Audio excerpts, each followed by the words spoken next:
Baldy, I didn't think we'd be starting with wrestling today, but what'd you think of Skattebo, injured Skattebo, mixing it up last night, WWE Raw at the Garden? Didn't he just have a fractured ankle? Yes. Like a dislocated ankle? Yes. It was bizarre. Just bizarre. Thank you. Honestly, I mean, it's a bad optic, but it's just bizarre. I mean, you're just trying to get yourself healthy and come back from a major injury. To see him in the quarterback there, I understand players can do whatever they want in their free time, but if I'm coming back from a fractured ankle, the last thing I want to do is be at a wrestling event. You just don't know what's going to happen. It's a crazy event. I don't know. It looked bad. It was weird to me. I'm so happy you said that, because when we say it, oh, you guys didn't play, oh, you guys don't know. So thanks for echoing what we believe here. And I think it's a greater issue. Bad move on his end. Abdul Carter seems to be a little sloppy, but yeah, he's a rookie, and sometimes rookies need to learn how to be pros. I think, Baldy, the bigger issue here is the Giants have no internal veteran leadership. Where are the guys who've been around for a couple of years showing the young bucks how to behave and how to act like pros? Where are they? Who are they? Even better. Like, who are they? Yeah. Like, I don't know. I mean, that's not. Andrew Thomas is a great player, but that's not really what he does. He's a very quiet guy. I don't see him corralling everybody. This is how we do it. I just don't see it on the defense. I mean, Brian Burns is a free agent, came in here. He's just trying to have the best. He's playing great football. He's the best player. I know, Brian. It doesn't seem like something like everybody's following Brian. Not that he's not a leader. He does it by example. But you just don't have that core person who's a Giant, understands what it means to be a Giant, be in New York, be in the city, be in that, within the confines of everything that goes with playing in New York. I don't see many core guys like that on that team. Is it a normal occurrence, whether it's back to your playing days, Baldy, or current days, which I know you're on teams all the time doing a game every week and talking to all these guys, is it a normal occurrence to have a player fall asleep and miss a walkthrough or fall asleep in meetings? It's not uncommon that guys sleeping in meetings. The last thing, I've known guys that have done that. It's not uncommon, but not for a rookie that hasn't proven himself and hasn't done anything in this league, hasn't done anything. For him to do that, that starts at the very top. There's got to be, then there's real internal leadership issues. If he's allowed to do that, or he thinks he could do that. He hasn't done anything. It's not like he's Lawrence Taylor and he could take a nap in the middle of the field before a game and go change the game on the third play. I've seen him do that when he played. But no, that's just, I don't know. It's just bizarre to me. It's unprofessional. It should be unacceptable. It's unprofessional. I don't know what he thinks he has done to earn anything, but that's just not good behavior. And it's just not, it's not professional. And when it gets out, it's out, it's, boy, you better go play your butt off for the next 6 weeks to, erase that stain. Yeah. And Baldy, by the way, it's hard to look worse after you were fired, but I think Brian Dable does look worse because, the report was that it's, happened a few times with Carter missing or being late to meetings, and there was never a penalty. I appreciate Mike Kafka trying to kind of reset the rules a little bit and flex a little bit. I don't think he went far enough, though. I thought he got it half right. What message does that really send sitting 6 plays? If that's really happening, sit your ass the whole game. Yeah. Don't dress him. Yeah. Don't dress him. Because he didn't do much in the game as it was. He had 1 or 2 good pass rushes, but, he's not beating tackles out there. In fact, I know Abdul, so I don't care whatever my relationship is with him. But I wouldn't want that performance on tape if I was him, especially after the coach just sat you down. Because if you just took the name off the back of the jersey and forgot that he was a 3rd pick in the draft, okay? Yeah. You would think he's a free agent out there trying to make the team, the way he played. Because I saw Zach Tom and Rasheed Walker wire him up.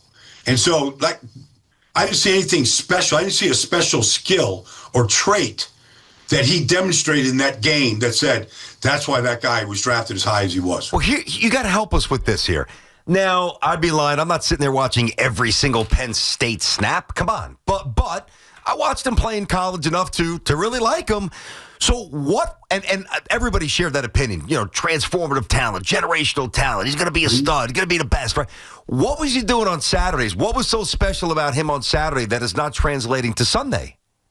He had a way of getting to the football, no matter what they did to him in college, and what you're looking for is elite traits, because most of the guys you play against at Penn State, most of the guys, you're going to play Wisconsin, you're going to play India, you're not seeing NFL players. It's not like the SEC where you're seeing NFL players across from you every week. You're not seeing that in much of now. Oregon came in, some other team.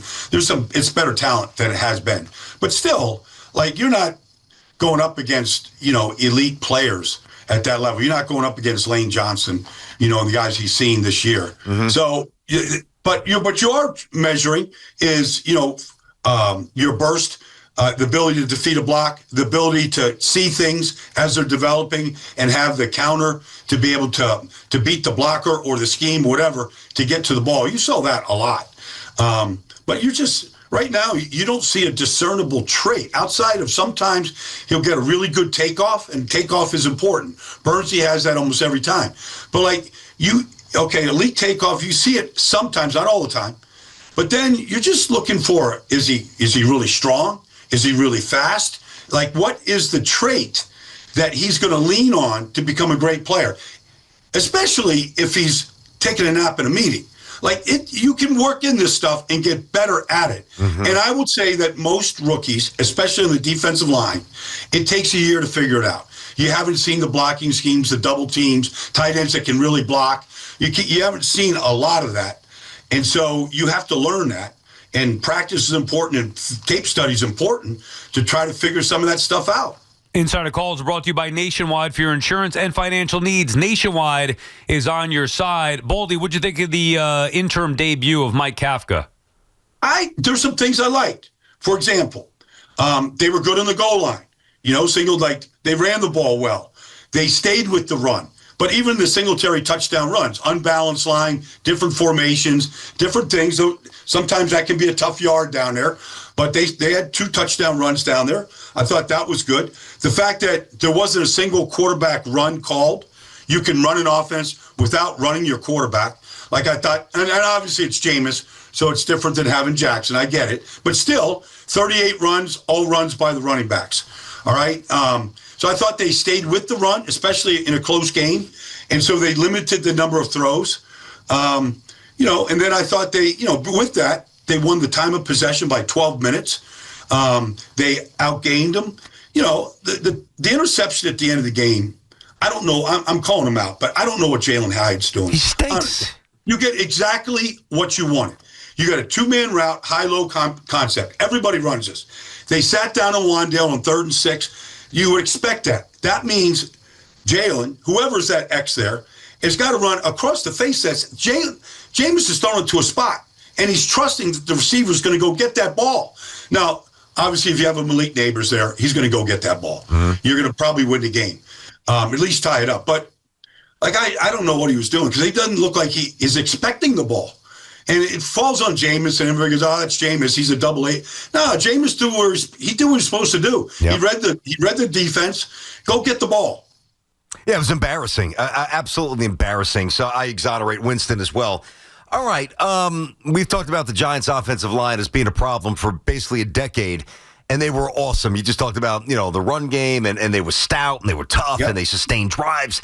With all the problems around the Giants, the O-line has certainly gotten better. Is it past the point of being league average, slightly below, a tick above? Where is that group right now? I mean, honestly, we know the games that they've just, let slip away. But this is an offensive line that is certainly in the middle of the pack and is playoff worthy. Mm. I mean, Andrew Thomas, Micah Parsons lined up 5 times on him. He didn't get by him once. Not close. Now, Jermaine needs a little bit of help, but Jermaine played really good. Inside Van Roten, I think, is better than anybody thought he was going to be. After all these years, always thought of as a backup, but he's earned his keep in there at right guard. Runyon is a solid guy, doesn't make many mistakes. Not the biggest guy, but he's very, very smart, and he knows how to play. And, John Michael's been fine when he's healthy in there right now. So it's at least the middle of the pack. Okay. At the way that they're playing right now. BT and Sal on the Fan. We're talking with Brian Baldinger. Who do you think, Baldy's the best team in the AFC? Well, you have to look at, what New England's doing because it's legitimate. I saw them 2 weeks ago against Tampa, and they took them apart. And they're playing rookies everywhere, but they're very well coached. And the quarterback is an elite, top echelon quarterback right now. So you have to consider them, especially with the winning streak that they have. I've seen Buffalo last week, and Buffalo is still Josh Allen worthy of beating anybody because he's just that much of a force, but defensively they're a mess. I would say that you have to really pay attention to Baltimore right now. You're going to see them this weekend. Like, that defense is legitimate. I think the offense still has another step to go, but I think that's a team that they're going to play Pittsburgh twice here, down the stretch here, and we'll see. But I think Baltimore is going to be a problem for a lot of teams right now. And Denver, that defense can travel anywhere and win right now.